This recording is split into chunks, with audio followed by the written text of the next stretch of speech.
Clerk, do you have quorum? Honourable Senators, kindly take your seats. We have quorum, therefore we proceed with the afternoon's business. Clerk, proceed to call the first order, please.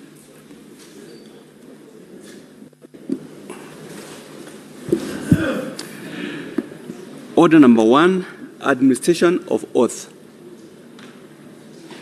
Order number 2, communication from the chair.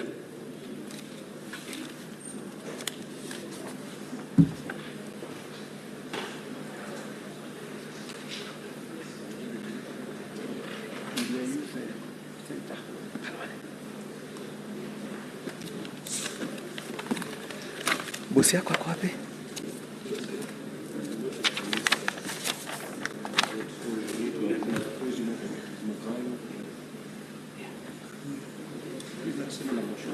Yes, we have. We have to go through the sentence.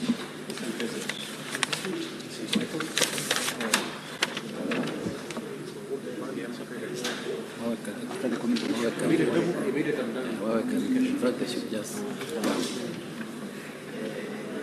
after the communication. Sorry. Hold kidogo. Wako hapa eh? Podium, uko naye? Sawa. Okay.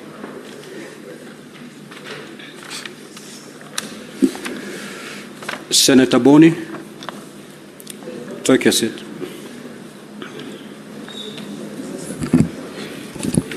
Now, Honourable Senators, as you may recall, the Senate Majority Leader moved a motion to suspend the morning plenary sitting to facilitate a special session between the Senate and the Cabinet Secretary, Ministry of Interior and National Administration, the Inspector General of Police, the Independent Policing Oversight Authority, and the National Police Service Commission. The Director of Criminal Investigations also accompanied the Cabinet Secretary. Now, following a request for a statement by the Senator from Migori County, the Honourable Senator Eddie Okech, MP, regarding the death of Mr. Albert Omondi Ojwang, the following made statements to the Senate on oath on the matter. The Honourable Kipchumba Murkomen, EGH, Cabinet Secretary, Minister of Interior and National Administration, Mr. Douglas Kanja, MGH, EBS, OGW, Inspector General of Police, and Mr. Edwin Kiprono Chelugetis, Vice Chairperson, National Police Service Commission. Mr. Mohammed Amin, EBS, Directorate of Criminal Investigations, and Ms. Anne Wanjiku Mwangi, Vice Chairperson, Independent Policing Oversight Authority. Now, Honourable Senators, following the statements by the office holders referred above, I allowed Honourable Senators to make comments and seek clarifications on the matter. This continued until 1 o'clock, the time ordinarily appointed for the adjournment of a morning sitting on Wednesday. At the time of adjournment, 16 senators had sought clarification, but still my dashboard was full with senators who wanted to make interventions on the matter. I therefore directed that the proceedings will continue during the afternoon sitting at 2:30 p.m. to facilitate the Senate to exhaustively interrogate this matter. At an appropriate time, therefore, in this sitting, I will allow the Senate Majority Leader to move a motion for the temporary suspension of normal proceedings pursuant to Standing Order 38 for the session with the Cabinet Secretary and his team to continue. Upon approval of the motion, I shall allow the Cabinet Secretary and his team to respond to the issues sought before allowing other interventions from the senators, giving priority to those who have not spoken. Honourable Senators, during the session with the Cabinet Secretary and his team, the rules will have been relaxed. However, it is important to uphold decorum and decency in these proceedings. The Cabinet Secretary and his team are reminded that they are still under oath. Senate Majority Leader.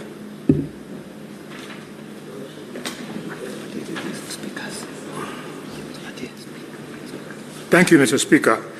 Mr. Speaker, pursuant to Standing Order number 38(1),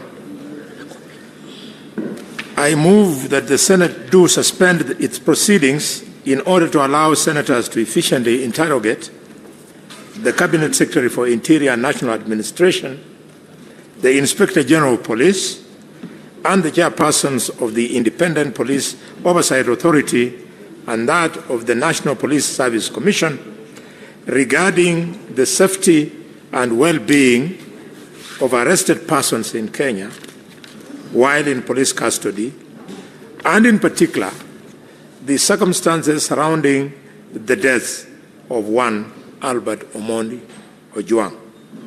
Mr. Speaker, as the House will recall, this is a similar motion that was moved this morning, and the reasons and justifications that were advanced in the morning still stand true now. And for this reason, I don't want to go beyond this. I urge members to vote to support. This is a unique opportunity, and I want to thank the House. We've conducted ourselves very well this morning, and I want to thank the Speaker. You have presided over the proceedings as expected. I move and request the Leader of the Minority, Justice Madayo, to second my motion. Thank you, Mr. Speaker.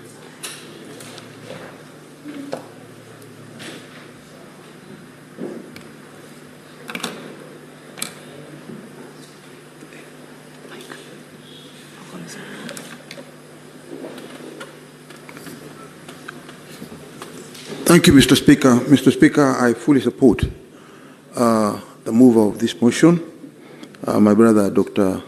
Boni Khalwale, and therefore second the motion. Thank you.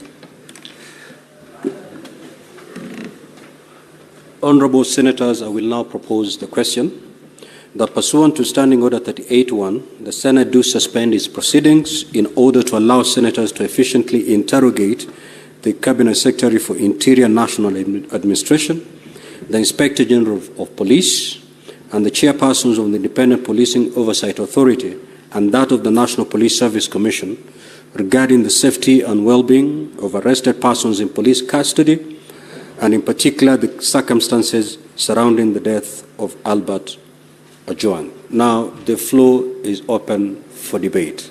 However, Honourable Senators, this being a procedural motion, with your concurrence, you may allow me to put the question so that we dispense with it.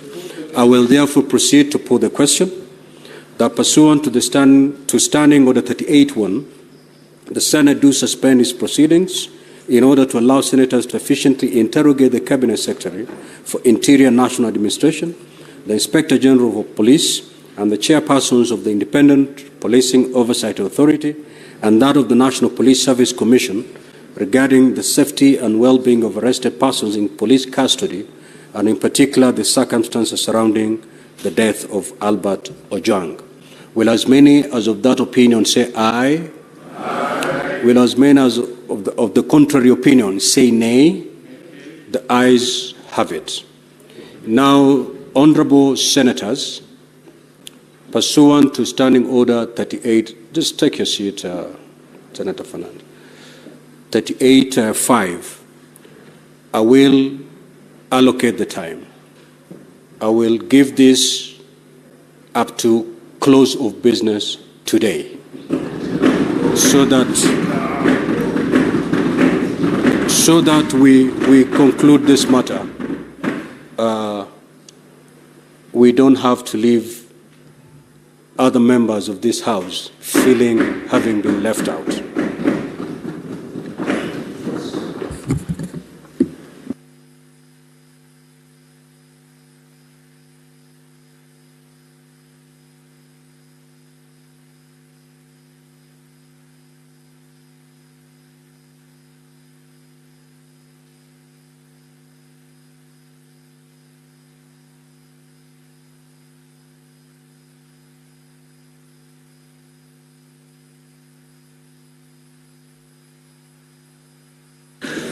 Clerk, Sergeant at Arms, kindly usher in the witnesses, please.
Honorable CS and your team, welcome back to the Senate.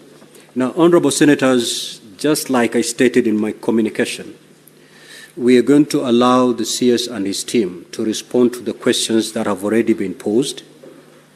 Thereafter, we'll take a second round of questions.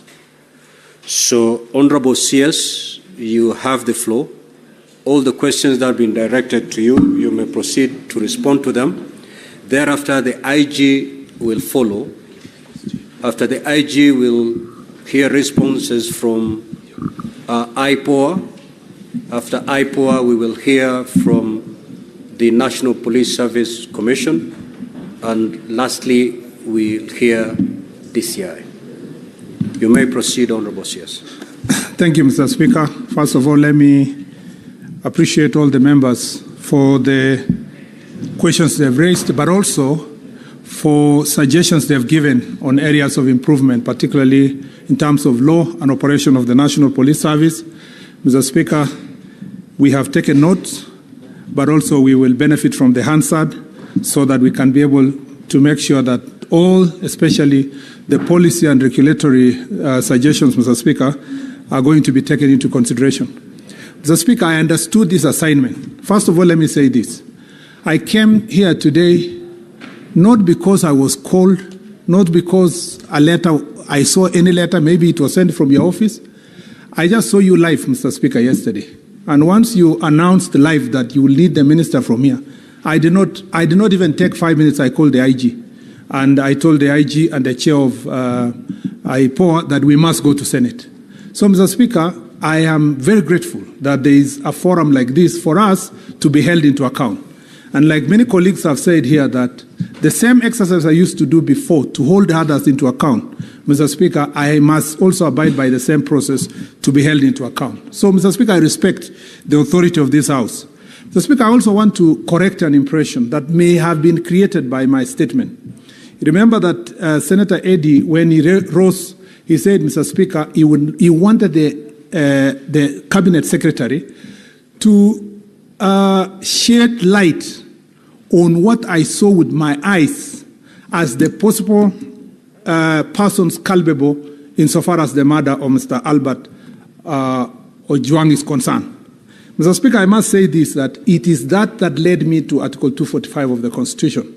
And Mr. Speaker, most people may have misconstrued to mean that the Cabinet Secretary does not have responsibility to oversight the National Police Service in the work they do, whether it is in excesses of police officers or in other policy issues. Mr. Speaker, that's far from the truth. I confined myself, Mr. Speaker, I zeroed in on Article 245, subsection 4, Mr. Speaker, for purpose of the investigation, specific investigation touching on this particular gentleman. Mr. Speaker, it will be a violation of our Constitution if, as a Cabinet Secretary, Mr. Speaker, I would now arrogate myself a responsibility contrary to Article 245(4) of the Constitution, where when an investigation is done, if it is suspected that a senator has committed an offense, and as a Cabinet Secretary starts saying, I call the IG and tell IG, go arrest so-and-so, investigate so-and-so, charge so-and-so, the people of Kenya under Article 245 of the Constitution wanted to remove the possibility of any person, not just the Cabinet Secretary, a senator, a president, and any other person would direct investigations into any matter outside the authority of the National Police Service and the Inspector General himself. That is why the only exception given, Mr. Speaker, is the office of the DPP, who can give directions to the IG to carry out investigations. So I want to correct that impression. It doesn't mean that I don't have an eye to make sure that there's a policy framework where police brutality must be dealt with in the country, that we must deal with issues related to abductions, Mr. Speaker, that we must deal with issues, Mr. Speaker, that are related to extrajudicial killings, among others. That is a responsibility that not just the Cabinet Secretary, but also the National Security Council, as everybody has said here, carries out an oversight responsibility on that matter. I want to correct that impression because I saw everybody was riding on that particular section of Article 245. And if I may read again, Mr. Speaker, it says that no person may give a direction to the Inspector General with respect to the investigation of any particular offences, the enforcement of the law against any particular person or persons. But enforcement of the law generally, I can give directions policy-wise. Investigations generally to acts or resurgence of certain acts or omissions, Mr. Speaker, or offenses, Mr. Speaker, I can be able to give that direction. But I cannot wake up here and say, Senator Eddie be investigated, or Senator so-and-so. That is what Kenyans were running away from. Number two, Mr. Speaker, is to say that it is also not right for me, under the same article, to give direction as to the employment, assignment, promotion, suspension, or dismissal of any person who works in the National Police Service. Again, the people of Kenya wanted to remove a situation where political leaders, including the Cabinet Secretary, Mr. Speaker, would use their position to determine whether a police officer will be transferred, will be promoted, will be fired, will be hired. Mr. Speaker, that was the intention of the people of Kenya, to insulate the National Police Service and to make sure that it's an independent institution. But that does not mean that under policy direction, we cannot tell the Inspector General that any person who is found committing an offense must be removed. That is a policy direction, but not to superintend upon the rules of the IG by picking on specific officers to say, arrest this or leave this other person. If that clarity is achieved, Mr. Speaker, then Mr. Speaker, the problem that people had, including Senator Kalwale, on the question of I do not have an eye. I do not have an eye constitutionally of superintending upon specific investigations, but I have an eye of ensuring that the National Police Service operate under the Constitution and the law, Mr. Speaker. I needed to make sure that I clear that issue. On the other issues, Mr. Speaker, I saw my friend Senator Kalwale had said, Mr. Speaker, because of that Article 245 of the Constitution, therefore, Mr. Speaker, I should abdicate my responsibility. Mr. Speaker, like has been said by many senators here, Senator Kajwang, Senator Kio, Mr. Speaker, on my position, and they have said what I did when I was in this House. My position has never changed, Mr. Speaker. I am as, like the Caleb in the Bible said, I am as strong as I was 5 years ago. Mr. Speaker, my position on the issues of brutality, my position, Mr. Speaker, on anything extrajudicial killings, my position, Mr. Speaker, on matters abductions remained the same position I had in this office, in this Senate. Mr. Speaker, let me say how. Mr. Speaker, when I got to office, I made sure that on the question, and you know, some people speak as though I've been in this office for 6 months. Mr. Speaker, I'm not yet even 6 months since I joined this office. But I'm glad that many people have expectation in me. I know even of a particular senator, Mr. Speaker, who never even waited for 2 months, whose national chorus is Murkomen must resign, Murkomen must be fired. Mr. Speaker, even when I was 2 months to the office, that was the song he was singing. Mr. Speaker, I am used to that song. But the point I want to make is that as a cabinet secretary, Mr. Speaker, when I go to office, I know, Mr. Speaker, for sure that there were challenges in our National Police Service. Mr. Speaker, in any case, the statement you have asked me to come and answer today, if it were not for the issue of Albert Kachwang, is in relation to last year's unfortunate incidents that happened on 25th of June. Mr. Speaker, where a number of cases are under investigations. Mr. Speaker, a few years ago, the question of Baby Pendo. Mr. Speaker, a few years ago, the question of Koome. Mr. Speaker, I disclose here that lawyer Kimani was my friend. I knew him. Mr. Speaker, in all those investigations, Mr. Speaker, the Independent Police Oversight Authority did their job. Even as Senator Metu was saying, there might be a cover-up. In the case of Senator Kimani, because I follow, Wakili Kimani, in that particular case, Mr. Speaker, there was an attempt to cover up. But, Mr. Speaker, because of the work that IPOA did, 6 police officers are now, Mr. Speaker, on the queue waiting to be hanged because of what they did to kill a lawyer, Mr. Speaker, whose job was only to defend his client. Mr. Speaker, therefore, there is enough precedent to deal with matters that are related to police brutality and extrajudicial killing. Mr. Speaker, I personally, even though I am not part and parcel of this investigation, I have no doubt in my mind, Mr. Speaker, that if the speed that IPOA is using and the Corporation National Police Service is giving, Mr. Speaker, that the perpetrators of this heinous act against Albert, Mr. Speaker, will be brought to book. And, Mr. Speaker, I have no doubt in my mind that if our judiciary, working closely with the DPP and the investigators, these people will just follow the same route that other police officers in the past have followed who have committed this heinous act. I wanted to give that assurance to the people of Kenya. And the Kipchumba of that time is the same one. Mr. Speaker, I went to Nakuru. Brian Odhiambo, his mother confronted me because Brian Odhiambo was kidnapped and taken to, I think it was National Park. Mr. Speaker, the investigations have stopped. The arrest was not happening. Mr. Speaker, when I came back, I told the investigation authorities it's your responsibility to make sure that those who have participated in the kidnapping of Brian Odhiambo must be brought to book. Mr. Speaker, as a result of that pressure I put in as a cabinet secretary, those people were charged in the court in Nakuru. Mr. Speaker, on matters of abductions, since I entered office, I have been very vocal, Mr. Speaker, including an investigation that is ongoing regarding a member of parliament. And Mr. Speaker, we will unearth all those cases of abductions. Mr. Speaker, when we came to office, even though I was not a cabinet secretary, Mr. Speaker, the president gave directions to the country during campaign and after we came to office that he does not want to see extrajudicial killing. He doesn't want to see bodies in River Yala. He doesn't want to see bodies in River Tana. He doesn't want to see bodies in Abadeas of people who have been abducted and killed. Mr. Speaker, we may not have exterminated completely these criminals who are doing these acts. But, Mr. Speaker, I can tell you there is no systematic or planned such acts in government. And, Mr. Speaker, there is not by accident that as this administration came to office, there are no bodies that are found in River Yala or River Tana, Mr. Speaker. Why? Because we took a stand position, Mr. Speaker, and will continue in that direction. And, Mr. Speaker, I am glad that now we enjoy this level of democracy and freedom to speak. Even those who presided over the ministry when bodies were floating in River Yala, Mr. Speaker, now have the freedom to call us into order. And, Mr. Speaker, it is because they know this is a government that is responsive to the things that the people of Kenya are asking for. And I want to assure the nation that I am the same Kipchumba who was a valiant soldier in this house. I will use the same vigor, Mr. Speaker, to exterminate all kinds of, Mr. Speaker, criminal activities within the police. And the police know. And I have told them clearly, in all the forum, Mr. Speaker, I established what is called Jukwaa la Usalama.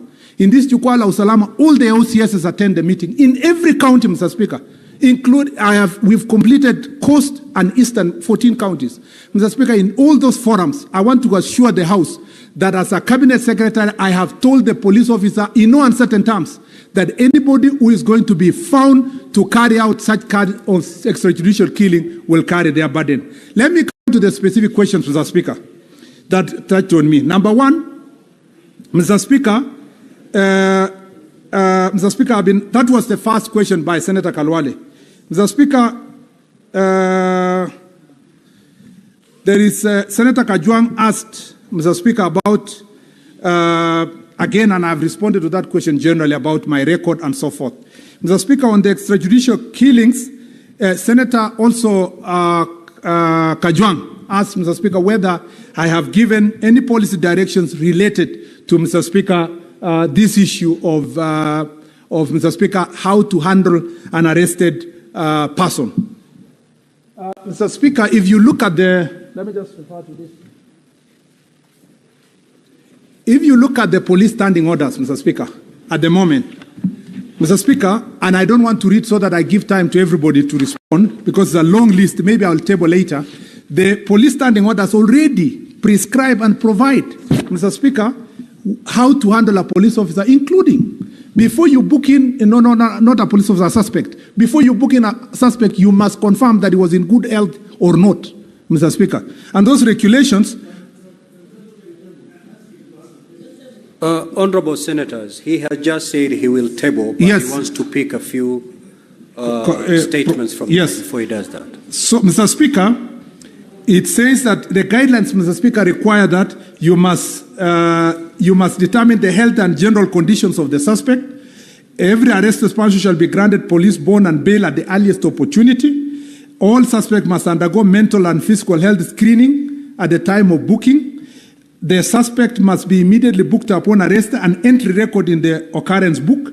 All movements of the suspect into and out of the cell must be recorded in the OB. And you heard the investigations that are ongoing. They are telling us when he was booked in, when he was removed, Mr. Speaker, and that will assist the IPOA in the investigation, that occurrence book. Mr. Speaker, police cells must not be overcrowded. Space per detainee must conform to minimum standards. The booking officer must inform the suspect of their basic rights. Communication must suspect all this. It is not the absence of the legal framework or policy directions that led to the killing of Mr. Albert Ojwang, Mr. Speaker. It is blatant disregard of the law and the Constitution. And that's why we are not coming here to give excuses that it is in the absence of a policy direction from the ministry. No, Mr. Speaker, it is just blatant disregard. If you see how that gentleman was beaten, Mr. Speaker, the person who did it is an animal.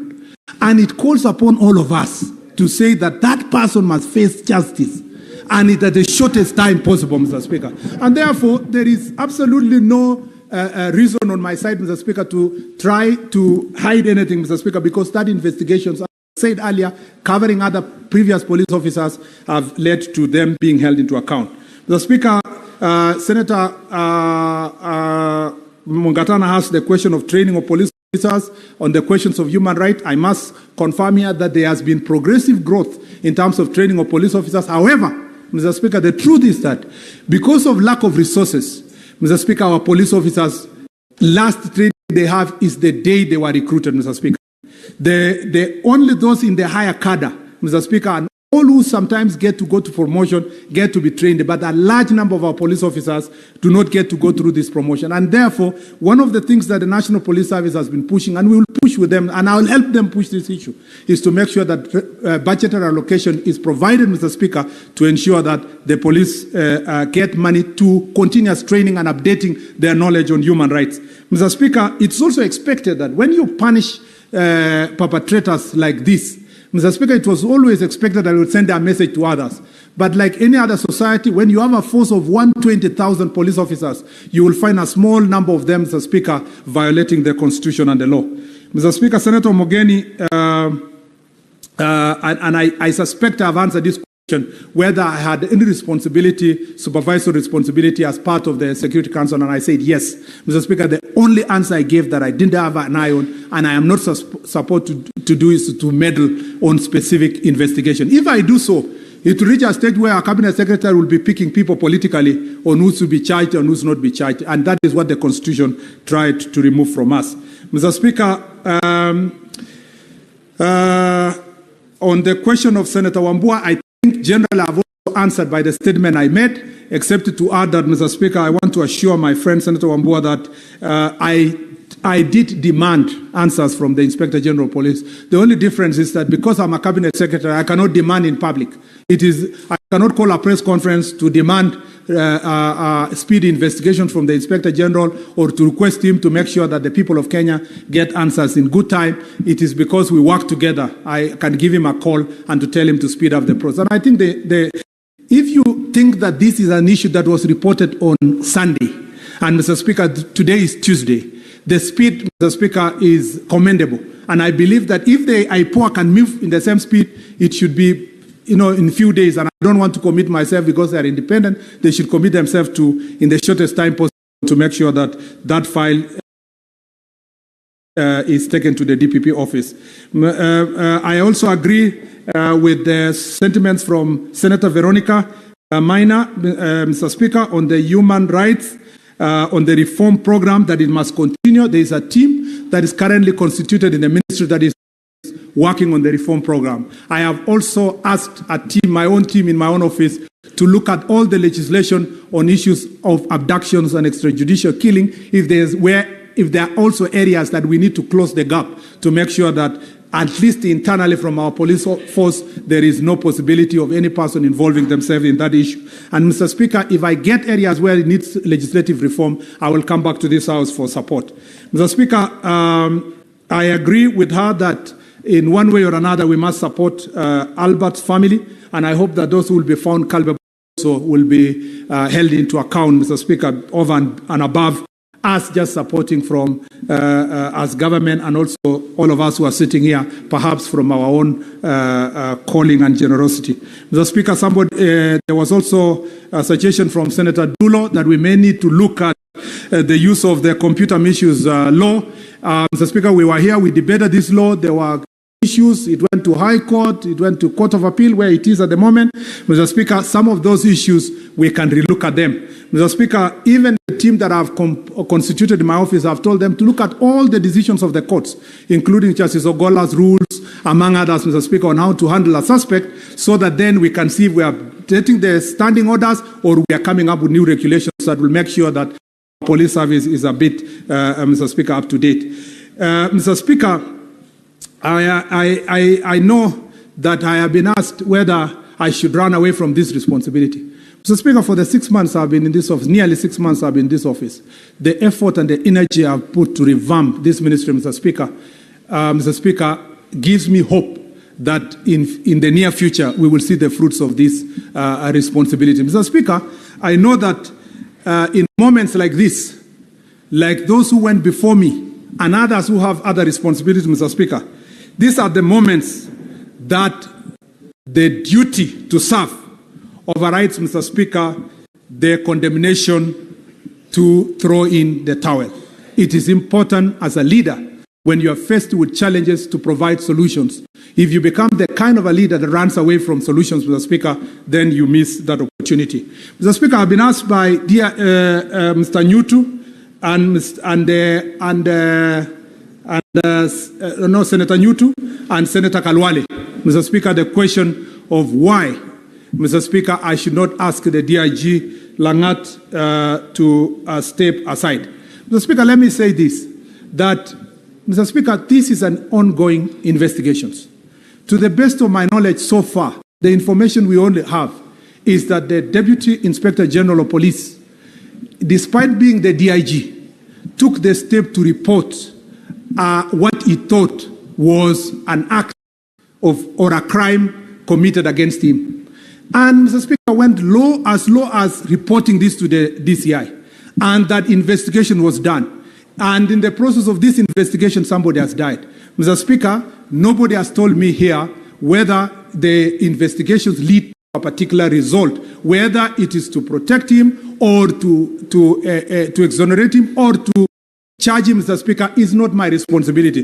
That responsibility rests with independent police oversight authority if they find any culpability, Mr. Speaker. The rule of law demands from all of us, God forbid, should a senator here at the rank of minority leader, for example, report a case to the police and the suspect is arrested and dies in custody, God forbid that the minority leader, someone will say he must take responsibility.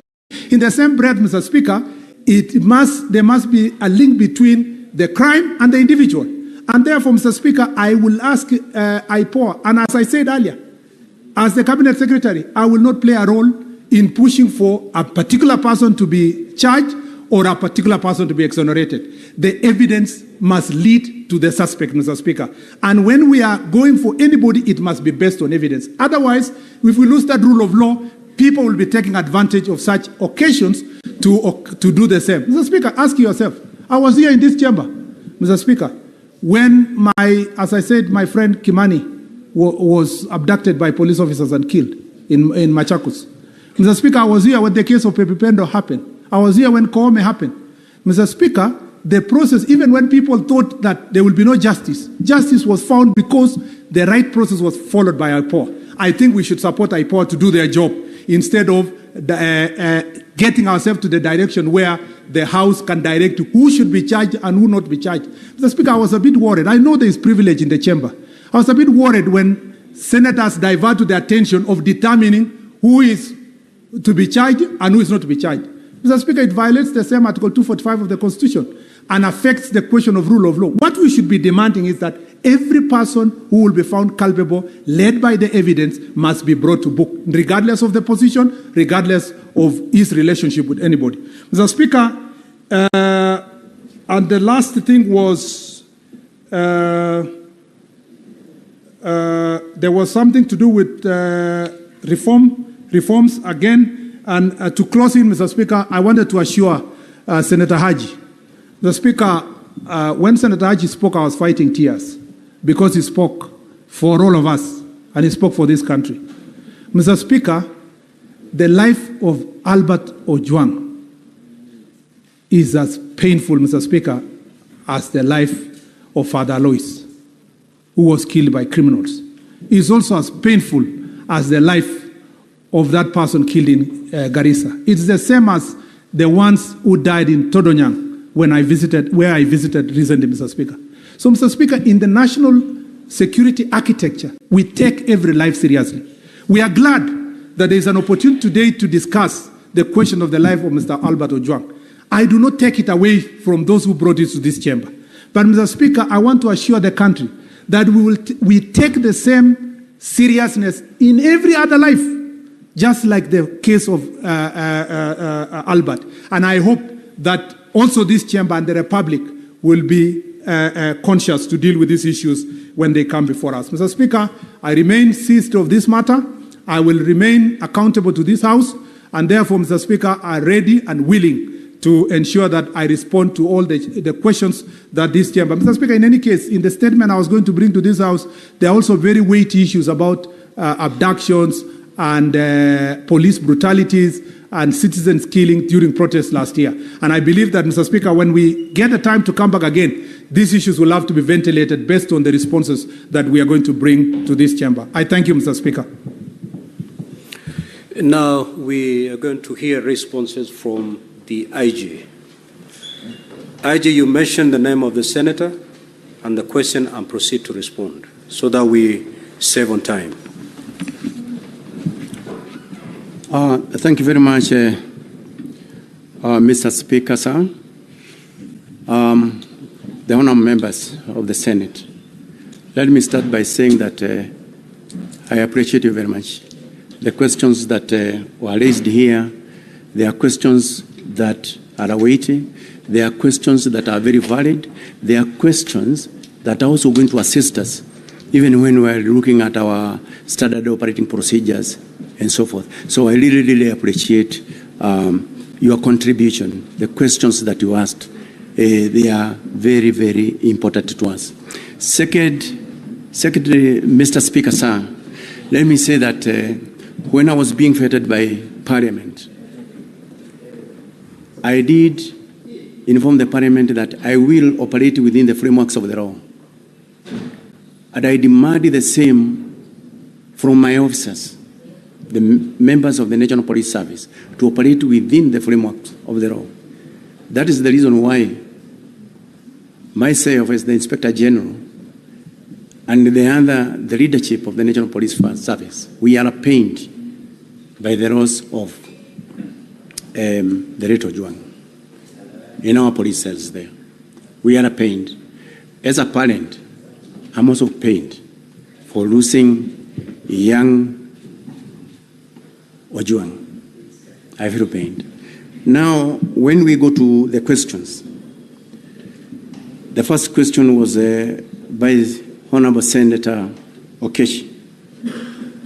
The circumstances that led to the death of the late Albert Ojwang. These circumstances are being investigated by IPOA. And as my CS has said, let us give IPOA an opportunity so that they can quickly be able to investigate and tell us openly exactly what really happened. Number two, there was this report of Albert having hit his head against the wall. That is the information that came, the primary information that came from the same station. But in the subsequent press briefing that I did, that was rectified, and in fact, we can even be able to see it very, very clearly by the results of the investigations. There was this question that was asked by Honorable Senator Medho. Why was he taken to Bagathi and not Kenyatta National Hospital, which probably could be a little bit near? Let me say this. Both of them are government hospitals, both Kenyatta and Bagathi Hospital. Maybe for the officers who are taking him to hospital, they made a decision to take him to Bagathi, but both of them are government hospitals. And we believe that they have got what it takes to treat a sick person. Then there is also this question of the interdiction of the officers. Why is it that the Inspector General did interdict the officers immediately?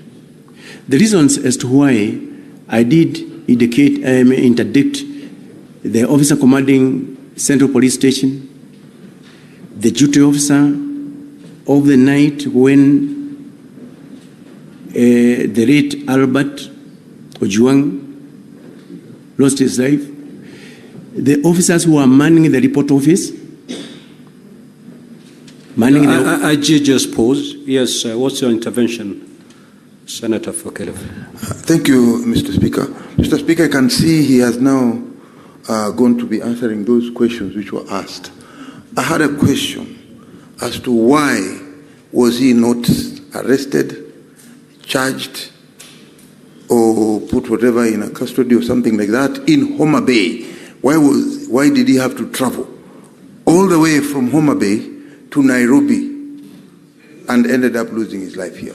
Senator Fokelef, the IG has a list of all those questions. He will get to yours. Just be patient. Proceed, IG. Thank you very much, Mr. Speaker, sir. This question was actually asked by Honorable Senator Medo, as to why I did interdict these officers, because these were the officers who were on duty there. And we wanted to ensure that once the IPOA takes over, the investigations are smooth and there is no one who is going to interfere with those investigations. That's why we wanted them to step aside and allow free investigation, because we wanted expeditious investigations to be carried out. We wanted to know who is this or who are these who committed that heinous crime. And we want to know it as quickly as possible. There was the question from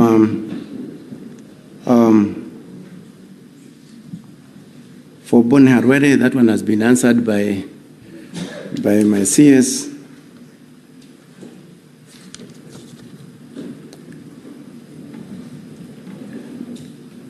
Then the question from Honorable Senator Manzayo, why Albert Ojwang was arrested in Homa Bay and why he had to be transported up to Nairobi. This question, the DCI is going to answer it very, very, very, very clearly as to the reasons why he was transported from Homa Bay up to Nairobi. But basically, it is because in Nairobi, that is where the offense was actually committed. But DCI is going to give more details on that. Why the CCTVs were again interfered with? That is another question that was also asked by Senator Masayo. The Independent Police Oversight Authority is investigating the entire scene of crime. And they are going to tell us exactly what happened with the CCTVs. And if there is anyone who was involved in that, then punishment must be meted to an officer of that nature. So the same case applies to the question, who are these police officers who committed the crime of murder to the late Albert Ojwang?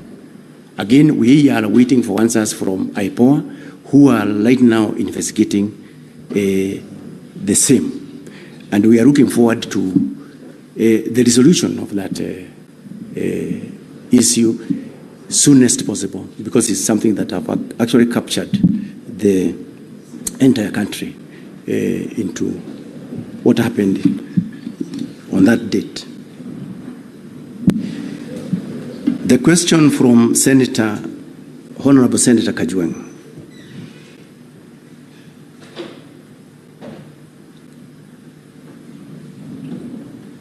Now, this question of withdrawing and apologizing to the Senate and the country on the question of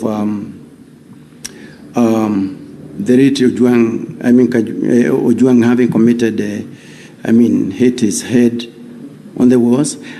I think, as I said from the word go, we allow the IPOA to investigate, and they are going to give us concrete answers. Because I have already indicated that in the subsequent media briefings that I did, that situation was actually corrected.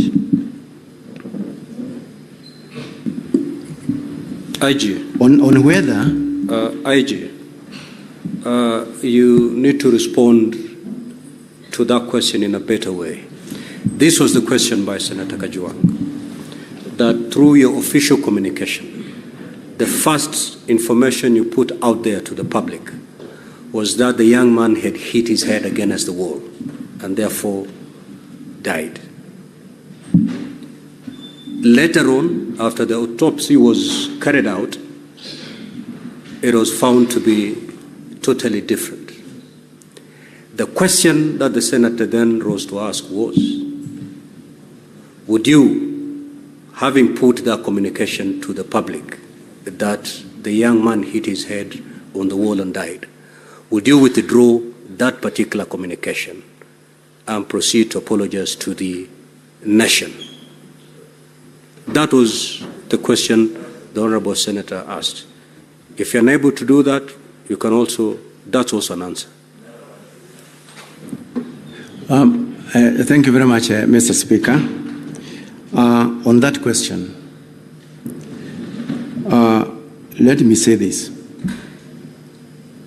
Number one, if in the ongoing investigations by the IPOA investigators, we get to know the truth, the officers who issued the initial report that we relied upon, then they will have to face disciplinary proceedings as provided for by the regulations by providing incorrect information. So we are awaiting the outcome of the investigations of IPOA in that.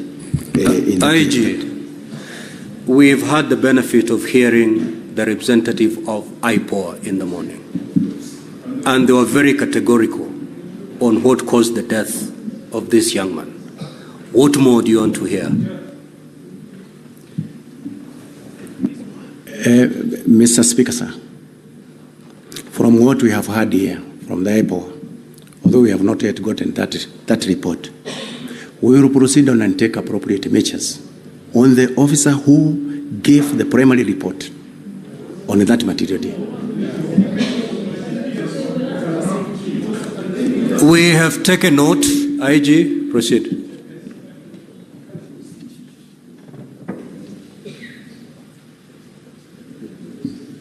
Then there was also the second question.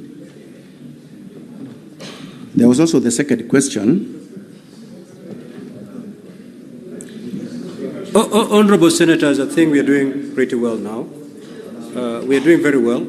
What is your intervention, Honorable Mungatana? Now, IG, the reason why you're attracting a lot of intervention is because you do not want to open up and just tell the senators exactly what happened. We're here to hear the truth. Just give us the truth, and there'll be minimal interventions. Proceed.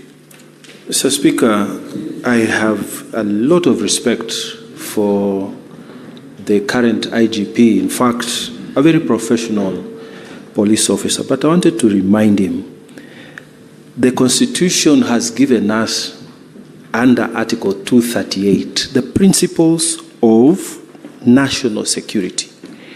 And Mr. Speaker, on 238(2)(c, it says, in performing the functions and exercising their powers, national security organs shall respect the diverse culture of the communities within Kenya. And Honorable Senator Kajwang has said, to imply suicide from his cultural background, it is attracting a huge stigmatization of that family.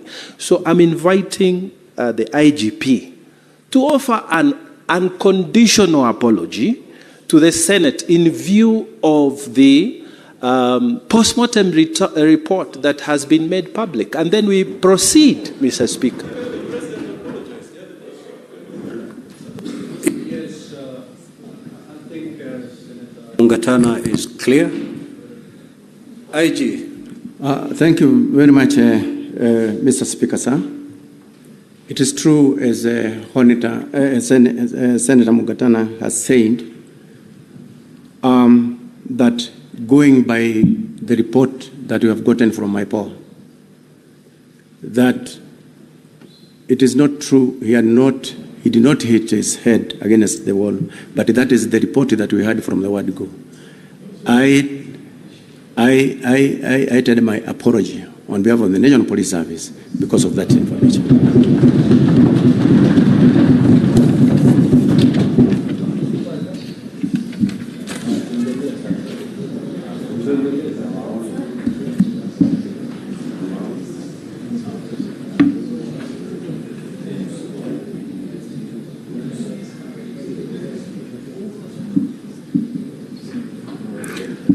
So there was also the question of how the police are trained. That question was clearly answered by my CS. He also did mention that FADS is also another constraint that has been delivering the National Police Service to enable us to train everybody within the service. Then there was also the question of how many were in the cell. There was also the question of how many were in the cell where Albert was held. Again, Mr. Speaker,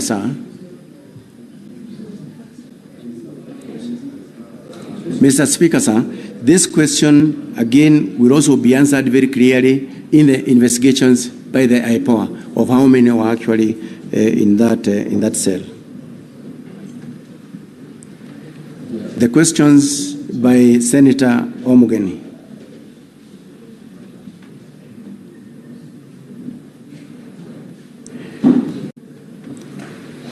As I have indicated, I myself am a parent. My other senior level commanders, they are all parents. By losing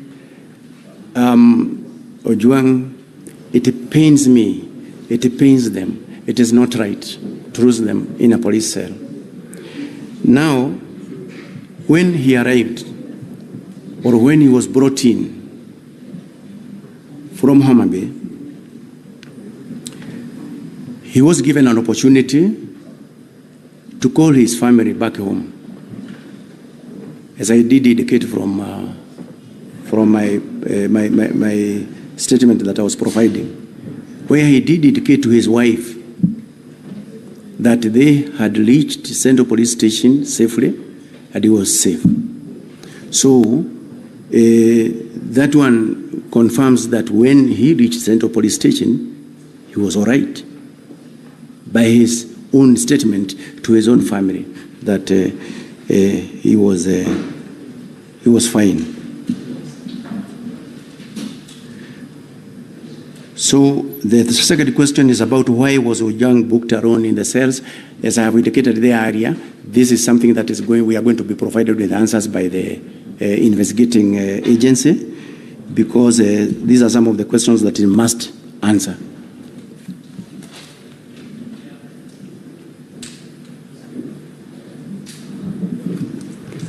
The questions that were raised by Honorable Senator Wabua.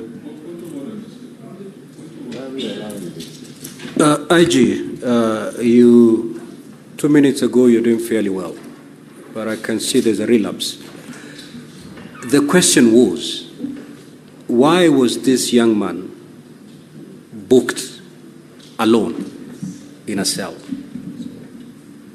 And your response, if I got you correctly, is that matter is under investigation. Yes. Really, is that your response? Yes. The matter is to establish the correct position. Senator Kajwang.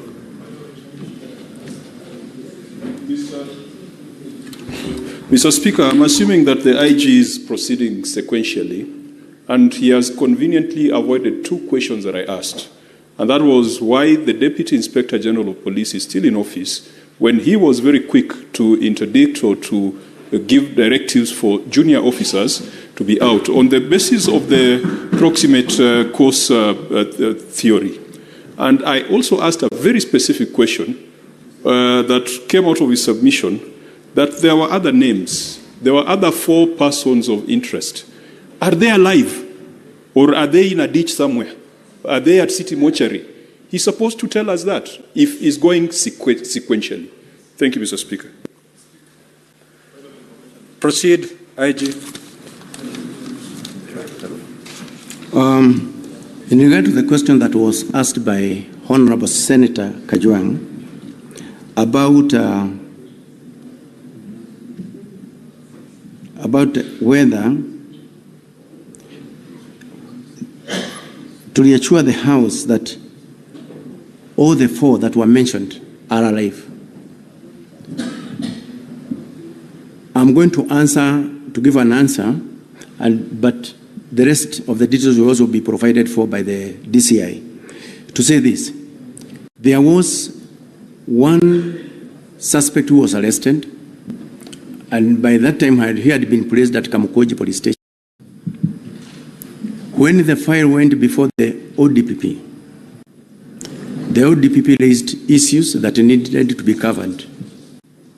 Thereafter, the suspect was set free until such a time when the file goes back to the ODPP and he gives his recommendations. As for the rest, none of them had been arrested. So we believe they are still out there.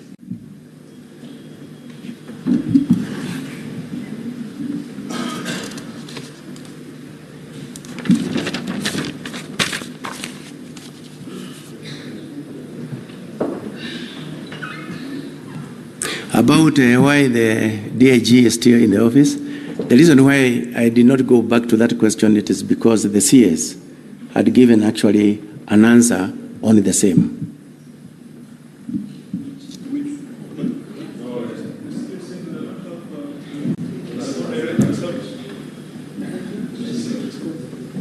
He did respond.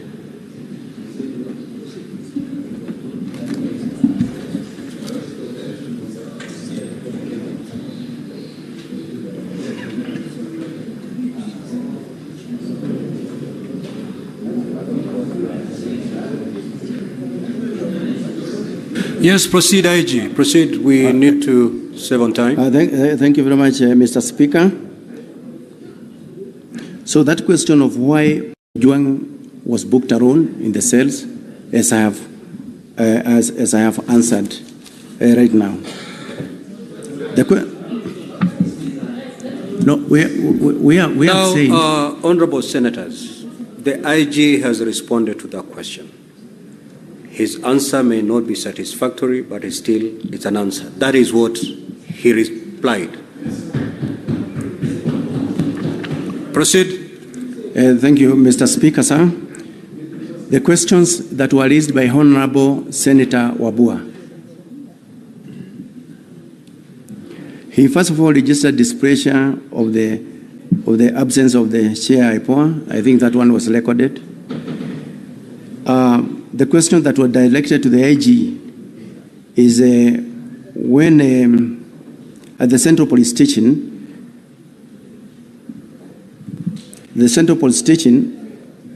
Albert was booked again alone in the cell. And I have answered that question there before. I have answered the question. IG, can you repeat your response to that question so that it's clear? My response to that question, I have indicated that why he was booked in that cell alone, it is something that we need the investigating team to also let us know, because there are a number of cells that are at the Central Police Station.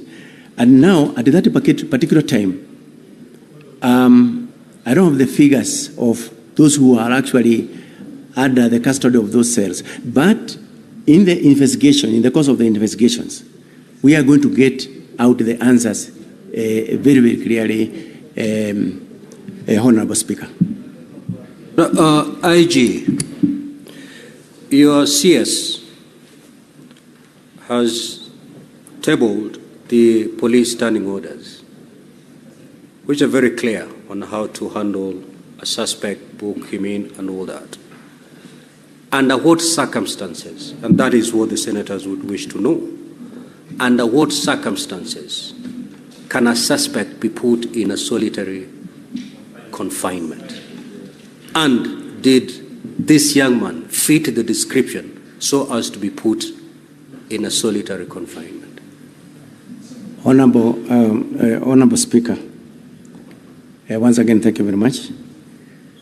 The CS have actually tabled the standard operating procedures through which the procedure that the police follow actually when someone is being placed in the cells, somebody has been arrested, brought in, the recording of the OBs, the recording actually in the cell register, and the number of even those suspects that are held in a particular cell is also very clear.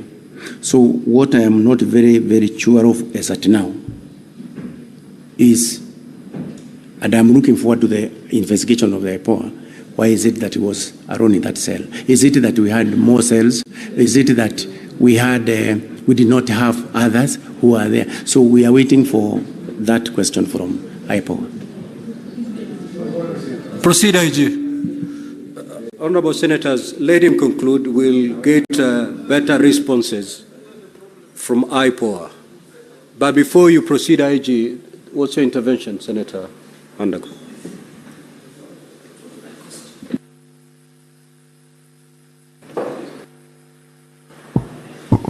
Thank you very much, Honorable Speaker. I just needed some small clarification, Honorable Speaker. I thought in the morning I heard IPOA say, in the progress they have made, they have also recorded a statement from one of the detainees. And maybe the clarification is, was that detainee in the same cell with Ojwang? So that the question of whether Ojwang was actually in the cell alone. Can we marry the two? Because IPOA is here and police is here. Yes, proceed, IG. Then there was also this question, which he asked, how did the OCS confirm Albert Ojwang was fine when he was booked in?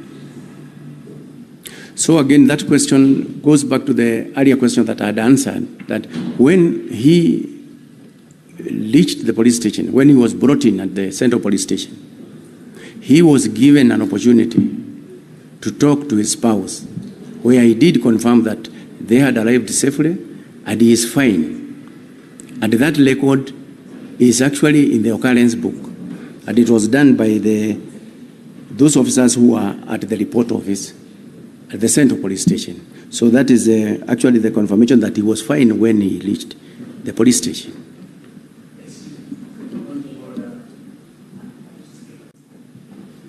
Certainly, it cannot be a point of order, Senator Onyonka. You may put forth your intervention. Thank you. IG, there's a gentleman who was the OCPD of that police station at Central, Mr. Benjamin Talam. Are you aware that he refused to book Mr. Ojwang when he was brought in, and that is why he was taken to the hospital? And in today's newspaper, he said he refused to accept him because the condition in which he was in, he would not have been accepted into the cells, according to his training. Mr. Speaker, sir, according to the information that I have, the late Albert Ojwang was booked in at the police station, Central Police Station, at 9:35 hours in the evening. had placed in the cells. Then the OCS, who is responsible for that station, was informed of the same. So the other one from the Honorable Senator, that one I'm not aware.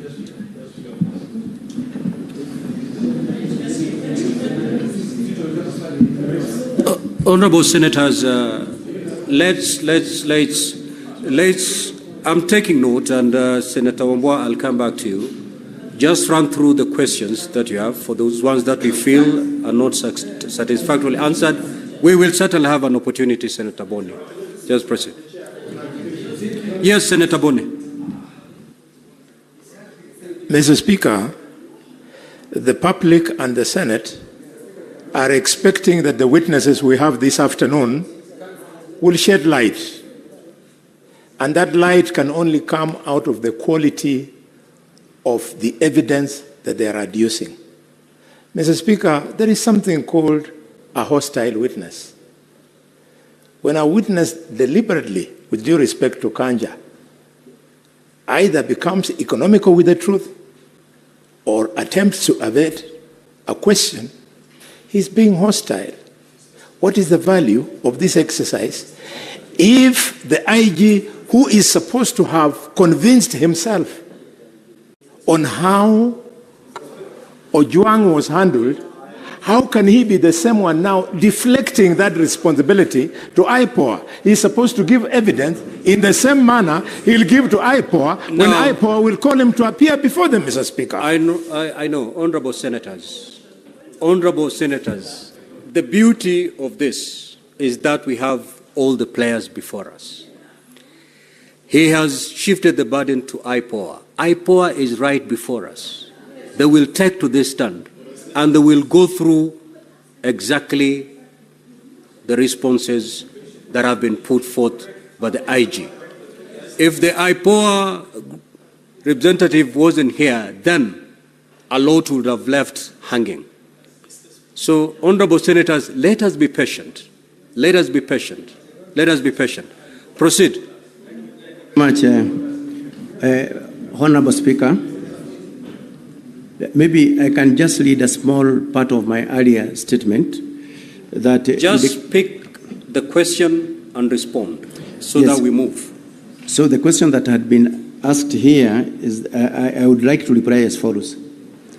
When they arrived at Central Police Station in Nairobi at approximately 21:17 hours, and at 21:24 hours, Mr. Albert Ojwang contacted his wife via mobile number that is also provided there to inform her of his safe arrival. Chief Inspector Taram, the officer commanding the police station, was contacted through his mobile phone. The number is also provided, and they authorized the booking of PC Mohammed Rashid Hiro Abdurai booked the suspect into the cells after confirming his normal physical and mental state was okay. Filed OB number 136/07/06/2025, which was done at 21:35 hours. That is the information that I have, Honorable Speaker, on that note. There was also the question of who interfered with the CCTV cameras at the station. Honorable Speaker, this question is amongst the many questions that the investigating agency, who are actually looking who deals with matters, criminal activities by police, to give us an answer on that one, so that we can actually now be able to take appropriate measures with anyone who interfered with the normal settings of the CCTVs around that station. There was also the question from Honorable Senator Veronica.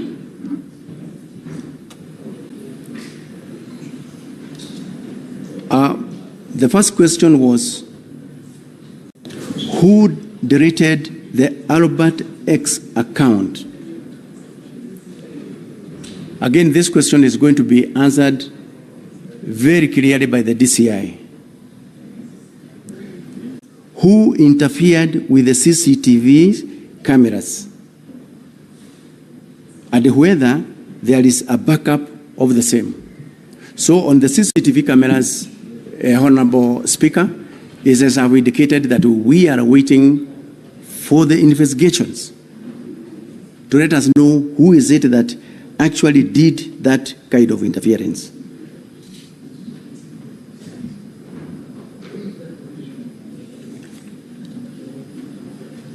On the issue of whether we have a backup or not, we have already given some experts an assignment on that, and we are going to get that report very soon when we are still here.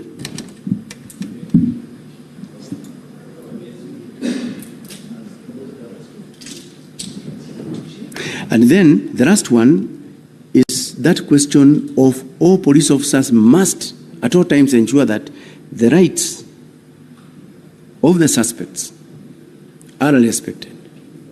That is our standard operating procedures. For those who deviated away from that, then they must face the full wrath of the law. That is our position. That the officers, police officers must at times respect the rights and freedoms of the people, whether they are suspects or not. I'm saying this because, Honorable Senator, police officers are at the forefront in the defense of the rights and freedoms of the people. So any officer who turns against that, he goes against the same law that he is supposed to protect. And they are, all of them, they are aware, out there in all the stations, in all the deployment throughout the Republic, that the rights of suspects, the rights of the other Kenyans must be protected at all times. So as I have said, anyone who goes against that, then he must face the full wrath of the law.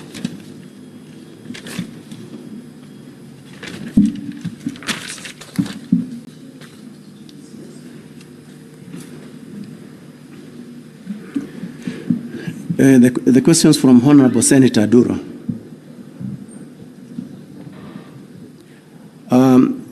Honorable Duro requested that I provide all the documentary evidences of the letters that the DIG did to the DCI. We have them, and I want to promise that by tomorrow, when we are attending the Committee of Senate, we will be having those documents with us. She did ask the same question, why does the police have to drive all the way from Homa Bay, the suspect from Homa Bay to Nairobi? That is, as I have answered there earlier, and the DCI is also going to give additional details on the same.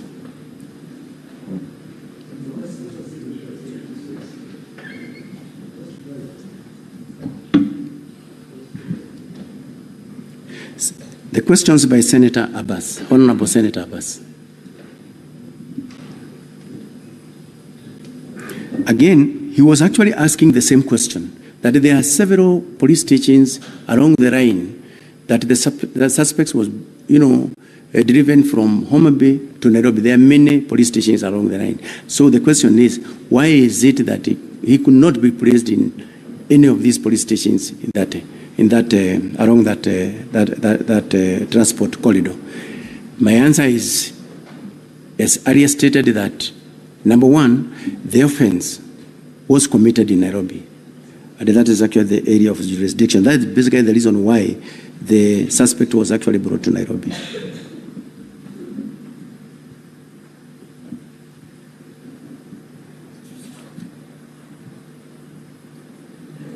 Then there was also this question from Honorable Senator Haji,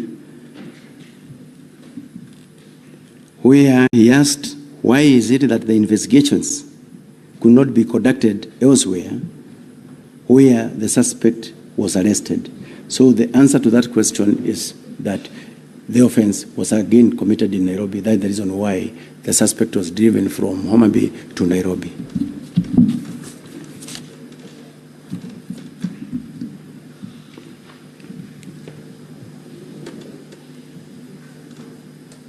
The last bit where Honorable Senator Newto, he asked why is it that the investigations have been done so fast?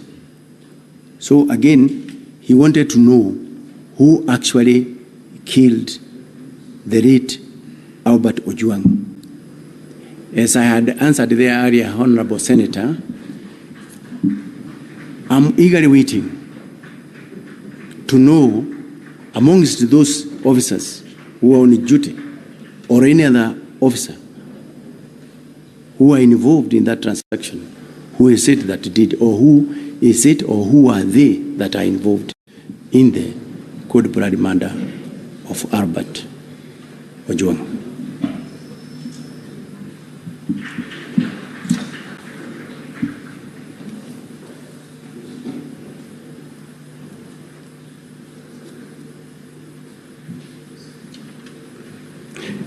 Then there's this question of since when did the police start assessing the well-being of suspects? That question, if you look at our occurrence book, it has got several columns. And in one of the columns, there is the physical state and also even the weather. So we do indicate in that particular column, how is the suspect looking like? Even the weather, if it is raining, we say it is raining. If it is chilly, it is cold. So they are there, they are provided for in that occurrence book, Honorable Senator. So it is on that basis, after he also spoke with the spouse, it was also confirmed that he did confirm that I'm okay and I have arrived safely in Nairobi. So based on that, the OB recorder recorded the same in the occurrence book. And it is there actually to be seen by everybody.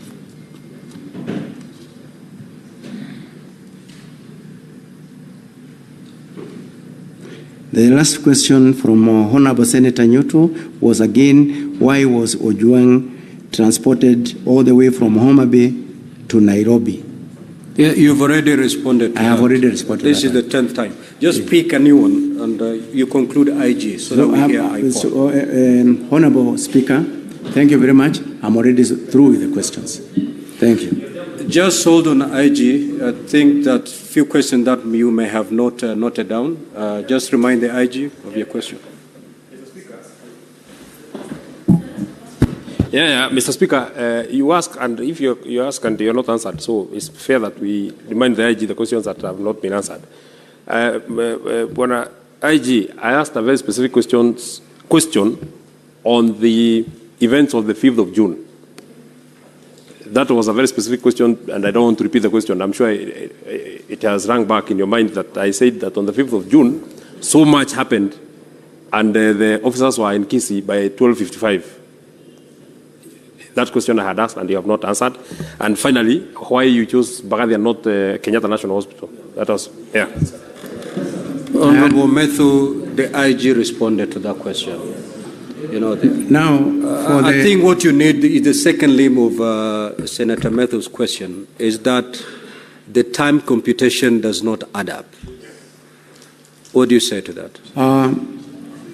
For that one, Honorable Speaker, the DCI have got a unit that deals with serious crimes. And in that unit, although he is going to give details on that one, in that unit, he has those who records the statements, those who are investigating on other bits of, every continuing investigations.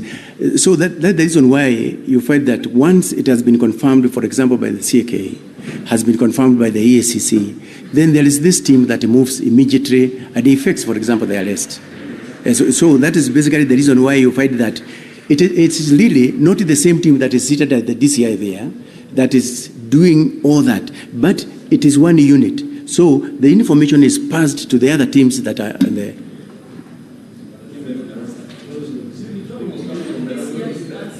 Honorable Methu, I think he has passed the buck to IPOA and DCI. Exactly. So wait until DCI or IPOA, then they may be able to take that. So, honorable senators, let us now have IPOA take the stand.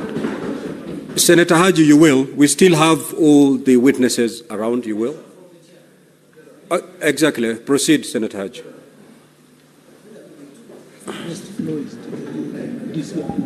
Thank you, Honorable Speaker. Honorable Speaker, this is an unusual sitting. It is sort of like a special sitting, an extraordinary sitting. The rules are not very clear, Mr. Speaker, and I would really wish that you would make a ruling so that we can proceed with speed and conclude in time. Mr. Speaker, if you allow everybody to ask a supplementary question, we will be here for a very long time. And we are not here, Mr. Speaker, as far as my understanding, to cross-examine the individuals that are here, appearing here today. If we were informed that that is the case, then we would have been here very well prepared to cross-examine every answer that is submitted to this House. So, Mr. Speaker, and also not to forget that this matter has also been referred to the committee. I don't know what you expect the committee to do, what work to do, if we are going to handle everything here today. And we don't have the time. So, Mr. Speaker, I indulge that you make a ruling so that we can move with speed and give opportunities to the senators who have not spoken today to also ask questions to the individuals that are here. Thank you, Mr. Speaker. Now, honorable senators, I was very clear on the procedure to adopt going forward. And I said we are going to hear all the witnesses. Thereafter, I was going to allow senators to ask for clarifications or ask questions. We did the first round before we adjourned for lunch. When I came back, the way forward I had communicated was, before we take the second round of senators, we allowed the witnesses to respond to the questions or clarifications sought that were directed to them. Once we are done with that, we will take the second round of senators. Now, the problem is there are some questions that honorable senators have posed that have not found satisfactory answers. That those questions that honorable senators have posed, whom the IG has referred to IPOA. We are not here to cross-examine anybody. We are simply asking questions and clarifications from the witnesses that are here. So, honorable senators, I would urge us to do this. We step down the IG. A lot of his responses were actually shoved towards either IPOA or DCI. Allow the DCI. Allow the DCI because the IPOA will combine DCI and IG. So let us allow DCI to take the stand. Now, honorable senators, for us to make progress, let us minimize the interventions. Yeah, okay?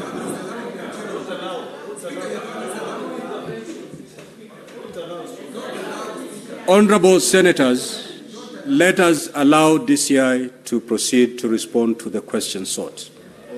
And as the DCI does that, please let us not have any interventions so that we make progress.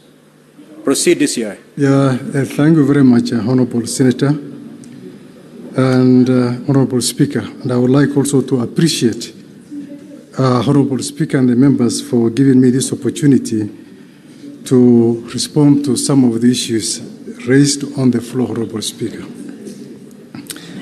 Honorable Speaker, an Honorable Senator has actually appealed to my religious faith.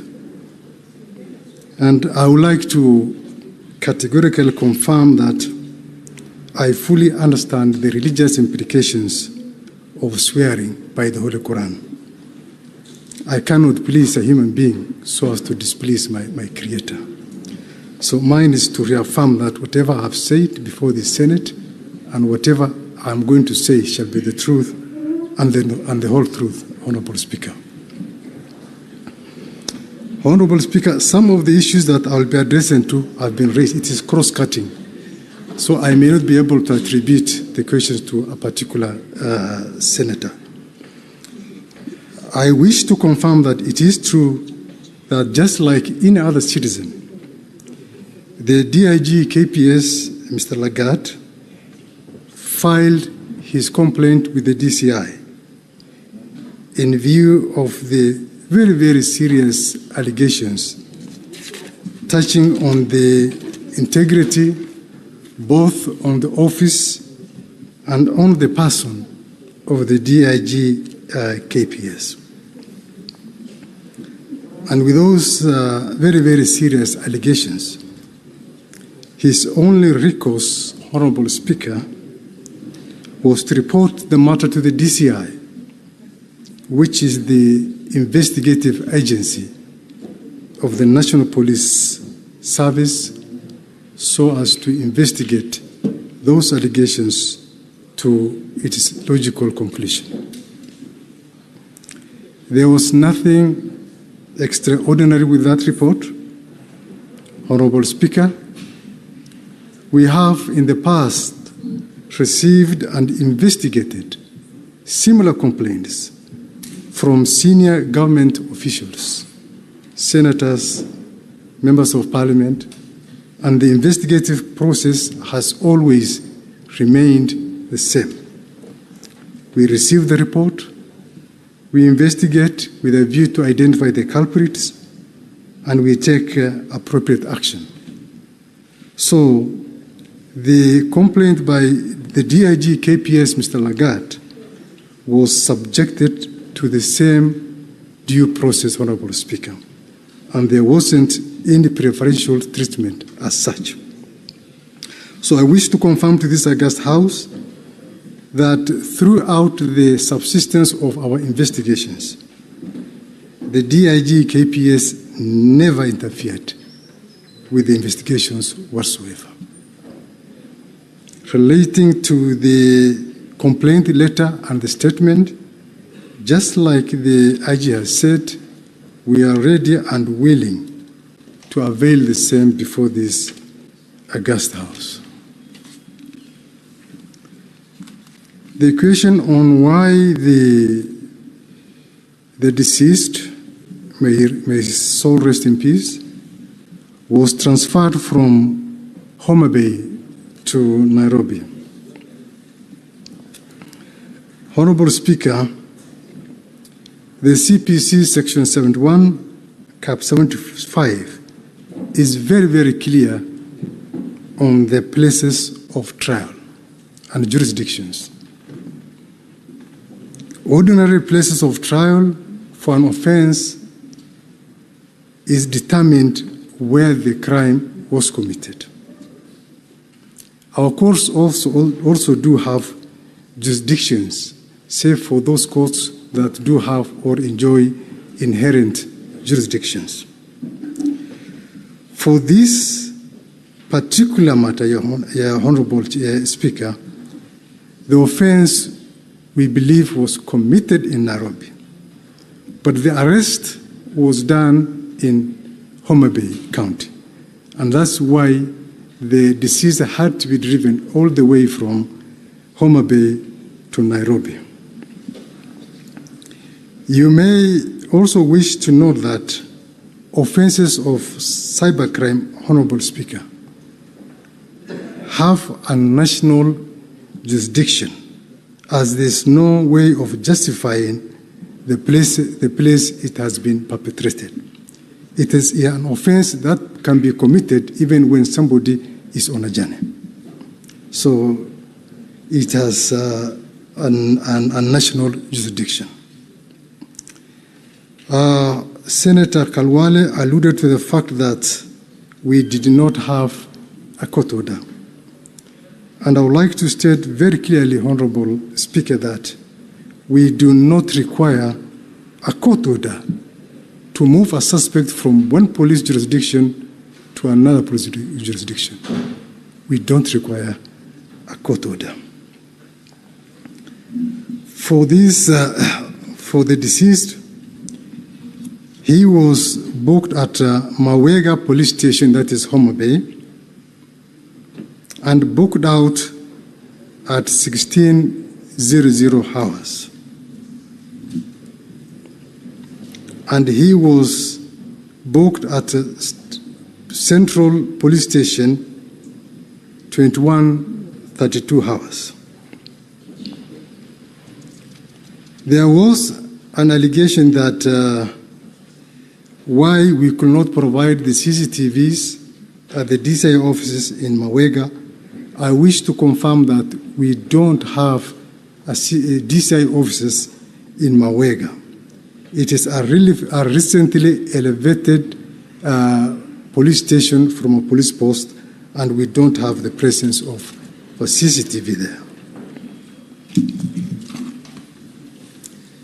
I further wish to confirm, Honorable Speaker, that the deceased was treated with utmost humility throughout the journey, all the way from Homa Bay to Nairobi, by the arresting officers. Indeed, while at Narok, he asked for refreshments, and he was given some refreshments by the arresting officers. Like I said, Honorable Speaker, he was booked at Central Police Station at 21:32. At 21:24, the deceased was given an opportunity while at Central Police Station to talk to his wife. One Nefnin Apondi, on cell phone number 075808161, registered under one George Onyango, who apparently was the father.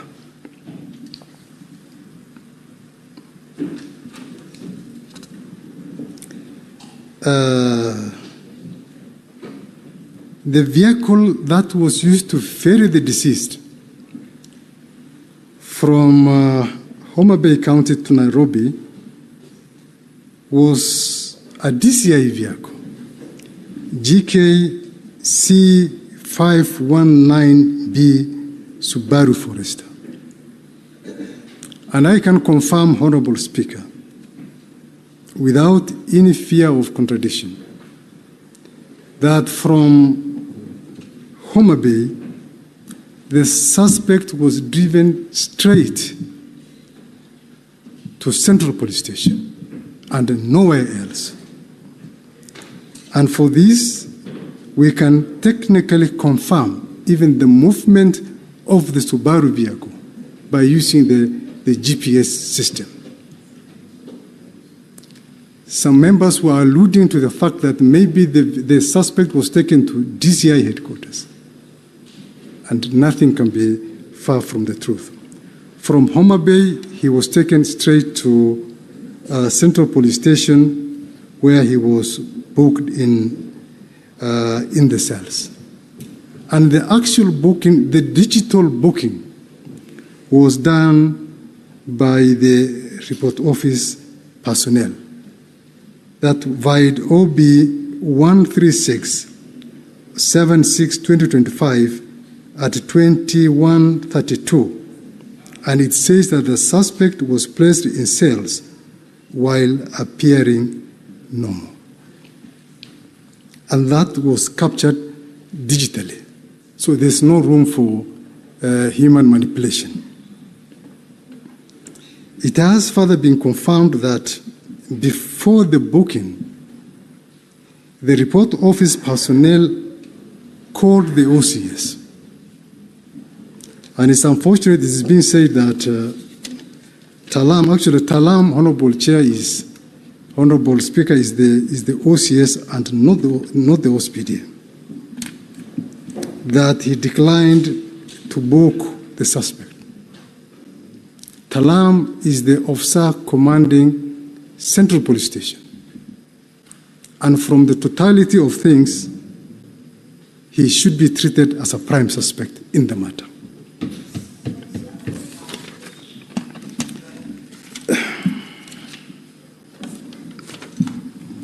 So, a question was raised about the whereabouts of the DCI arresting officers. Honorable Chair, I would like to first state that the fact in issue here is what caused and who caused the death of the late Albert Ojwang. We are not talking about the circumstances that led to his arrest from Bungoma, from Homa Bay, Honorable Chair. The arrest was legitimate and it was lawful. And he was arrested for legitimate reasons in view of the complaint and the subsequent revelations by our investigations. So, we know where the DCI officers are. They are actively on duty, Honorable Speaker. And they are available, if required, by IPOA for interrogation, for interview. And Honorable Speaker, if the investigation establishes that they participated in the killing of the deceased, then the law should take its course and suitable action be taken against them. In regard to one Kevin Moinde who was arrested and detained at Kamukunji Police Station, the Inspector General has very, very well elucidated that it is true he was arrested, and we forwarded the file to the DPP, who said that we did not cover certain points. And on the basis of that, he was released unconditionally until such a time when we cover some of the points raised by the ODPP. In regard to the other two, we did not arrest them. We don't know where they are, and we cannot confirm whether they are dead or alive because these are characters we have never interacted with them at all.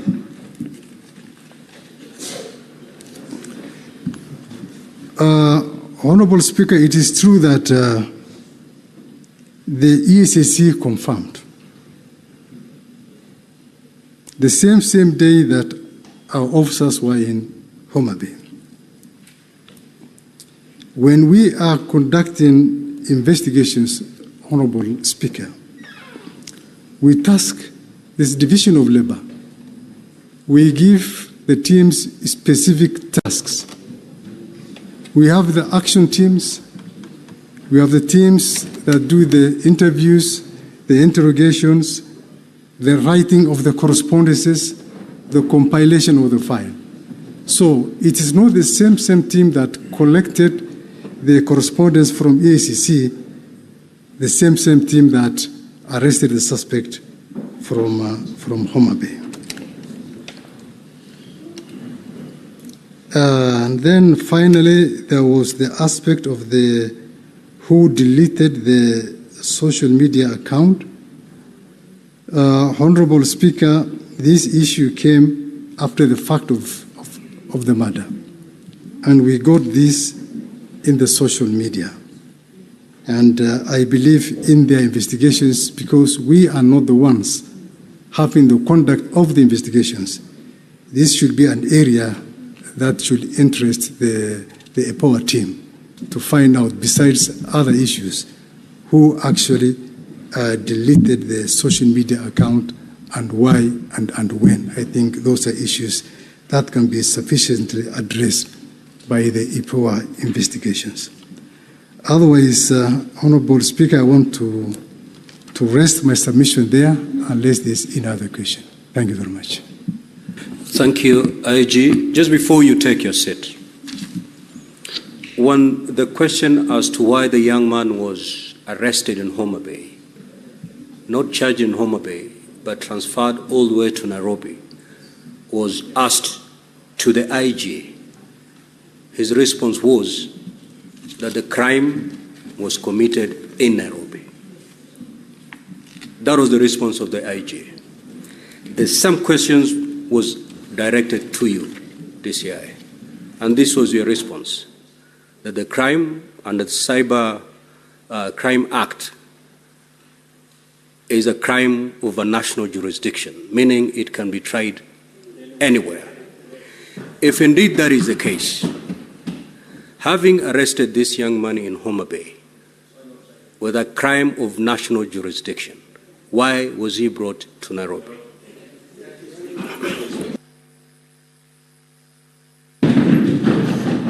Thank you very much, Honorable Speaker. When we are making the decision to determine where to take a suspect, there are several variables that we consider. One is the logistics and the investigation convenience. If we say that we take him to a court in Homa Bay, and majority of the witnesses are in Nairobi, the forensic lab evidence is in Nairobi, the complainant is in Nairobi.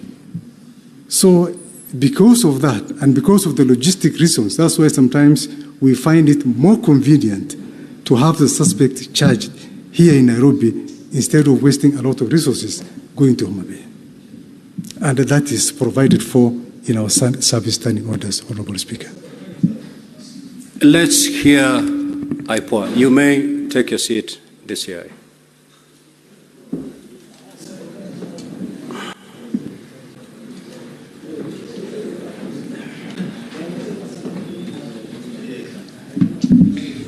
Thank you, Honorable Chair. I was asked 4 questions, and the first one was from the Leader of Majority on the status of the young man as he left Homa Bay to Nairobi. And Honorable Speaker, the documents that we have obtained from Central Police Station, which include the OB, indicate that he was booked in as of good health. We also have the statements from the 5 arresting officers, the DCI officers, who alleged that he spoke to the wife before he was booked in. And in regard to that, we have written to Safaricom to be able to obtain the call log to verify whether it's true he spoke to the wife at the same time. And also, once we have the family statements, which are meant to be taken tomorrow, the same indication will come out clearly.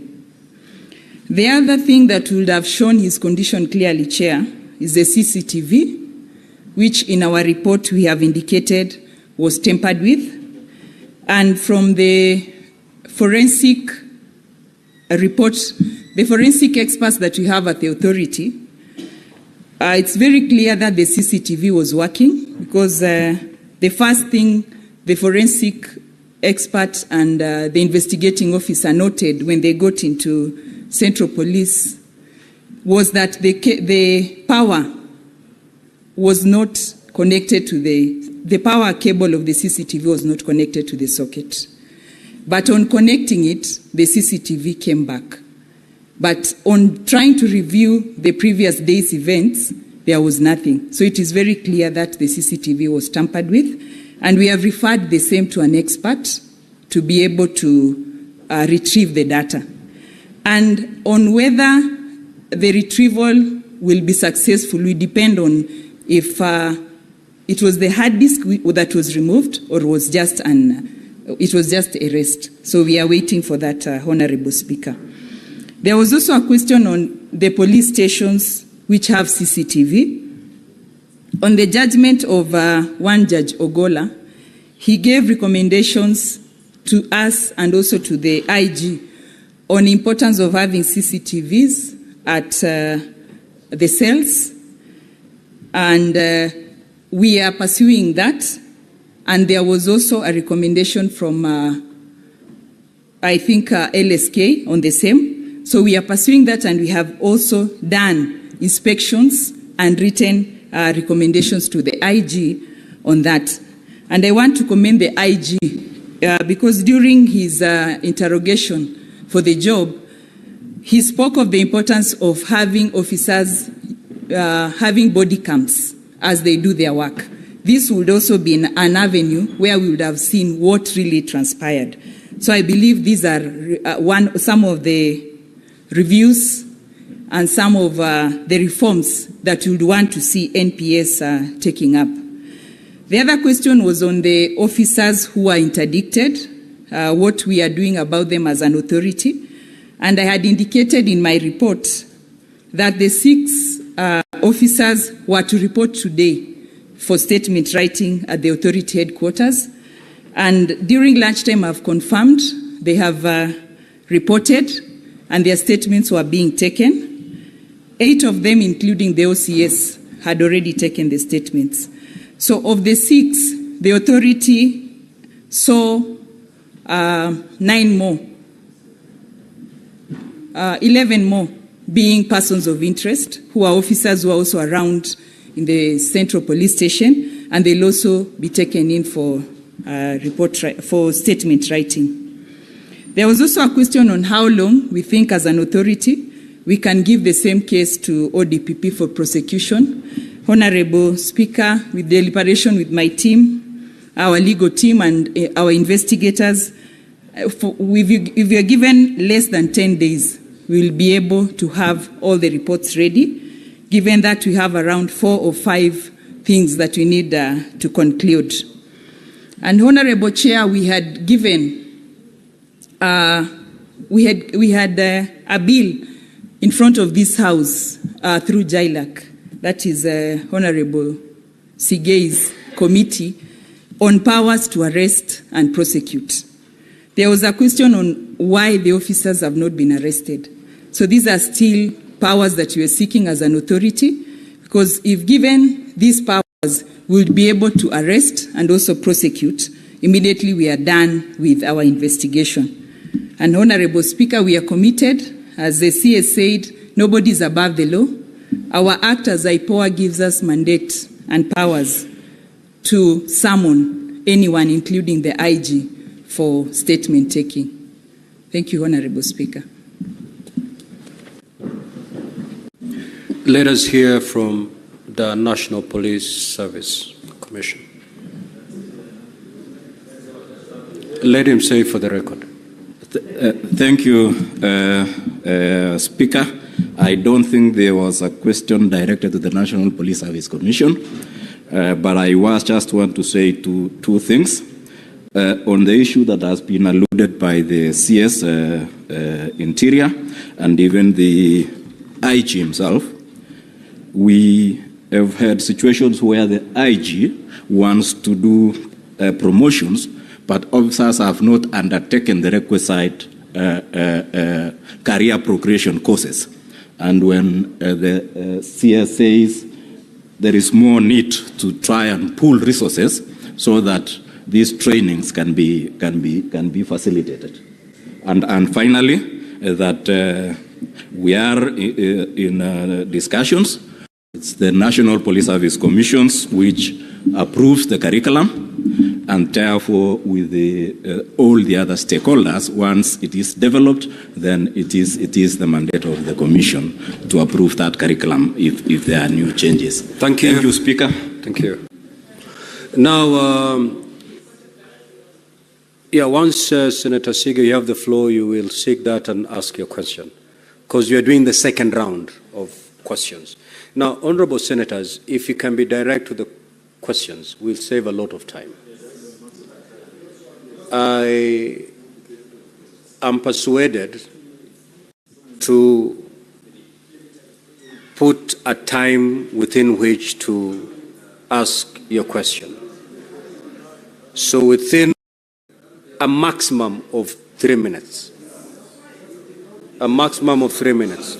If you want to make a speech, you'll need 5. But if you need to ask clarification, 3 should be enough. Senator Ali Roba.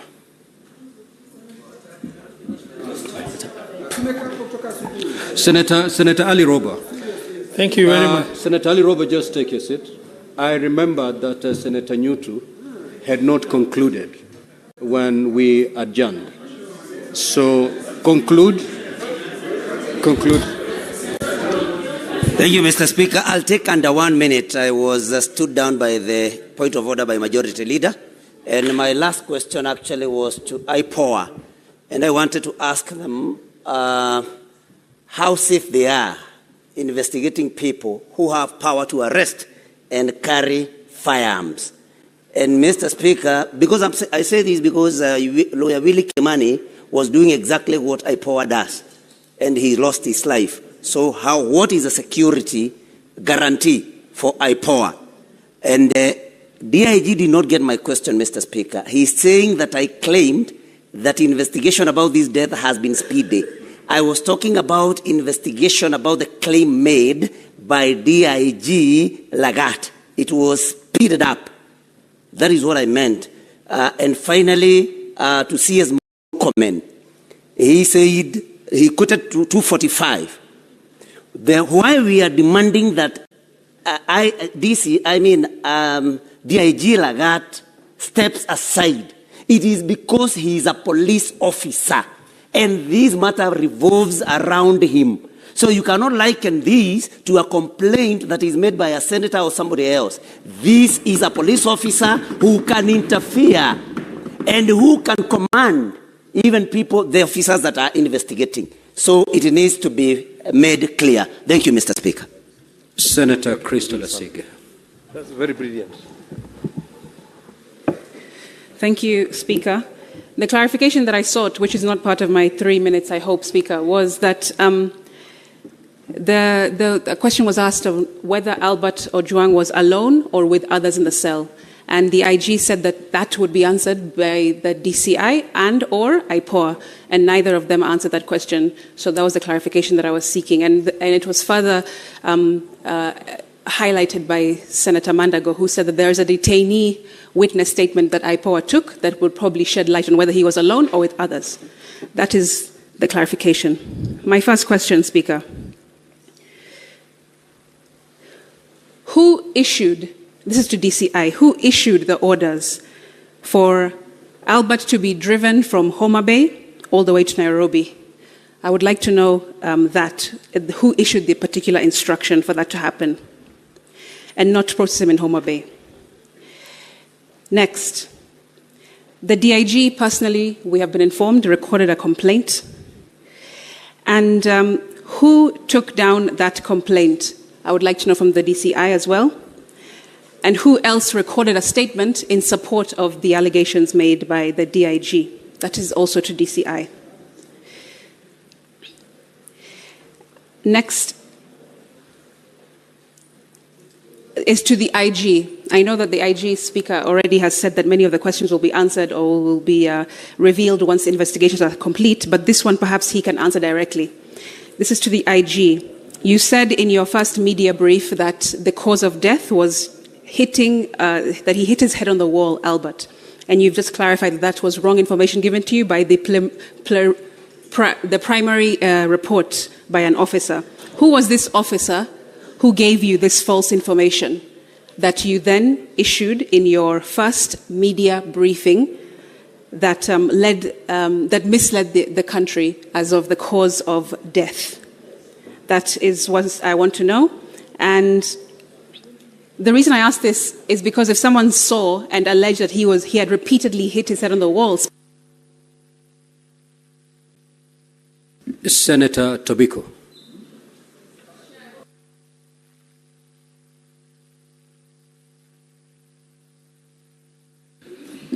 Okay, Senator Asige, don't worry, I'll take care of that. Just have your seat. Senator Tobiko. Thank you, Mr. Speaker. Mr. Speaker, I'll be very brief because a number of questions that I had have already been answered in the process. Mr. Speaker, because the DCI said the crime was perpetrated in Nairobi, that's why the suspect was brought to Nairobi. Yet cybercrime, social media, including X-Space, is not necessarily domiciled in Nairobi. It is still baffles, Mr. Speaker, why the suspect was brought to Nairobi. But now that that happened, and he seems to have paid for his crime through his life. What then, Mr. Speaker, will be the recourse for a murder of this young man who has been murdered by the police? What will then be, the recourse for the family and for Kenyans in general, Mr. Speaker? Because there seems to be a crime on top of another crime, Mr. Speaker. Mr. Speaker, I had also wanted, but the lady from IPOA has responded, I had wanted to know whether the interdicted officers have recorded their statements and what is the account of the account of the deceased since he was brought to the station. What was his situation when he was brought to the station? But she said those statements were being taken today in the afternoon, so maybe that we will get to know later on. Mr. Speaker, I wanted to know whether the officers at the station, that is the report office, the cell sentry, record at the OB, if they clearly stated the status or the health situation of the deceased before he was booked in. Mr. Speaker, it is also of interest to this House to know how many hours it took to pick Mr. Ojwang from his home to, what was the name of that police station? The first police station? Mawega. And then from Mawega to Nairobi. How many hours? Because that seems to have had so many hours in between, so that we know whether that is normal or whether there was a detour to some other place before he was finally booked into Nairobi. And then, Mr. Speaker, I also wanted to know the normal situation. Do police arrest to investigate, or they investigate, forward the case to ODPP, then the DPP recommends the arrests?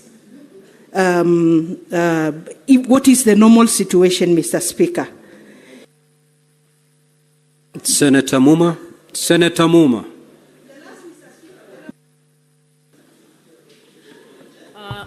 Thank you, Speaker. I'll be very quick. First, policy questions to the CS. CS, whatever you might call law or policy in Kenya, it would seem it doesn't work for police excesses. But in your speech, you seem to suggest that currently we are out of the woods on matters police excesses. I would want to ask, do you have any policy review proposals around issues of abductions and extrajudicial killings? Secondly, what is your view about commissions of inquiry and inquests as tools that would be used to investigate police excesses. Finally, for you, does the police have any curriculum on human rights approaches to service delivery? CS, that is different from human rights. Human rights approaches is about how you apply human rights in service delivery. For the IG, DCI, IPOA, severally and together, first, the offense of publication. Why did you not, or why do you not consider inviting the person you think has offended to come to the police station for you to ask them questions? Why do you need to deploy a whole vehicle, and you're complaining about resources, all the way to arrest one person? Secondly, IG, it will be good for you to confirm that what your communication director issued, I don't think it's reached even 2 minutes, please. What your communication director issued is actually, I want you to confirm again that it was a false statement that he issued. Thirdly, does IPOA have an independent forensic lab where you're going to carry your... Senator Kinyua. Asanti, Bwana Spika. Swali langu ni kwa DIG Kanja. Ninauliza ya kwamba kwa sababu walipomfikisha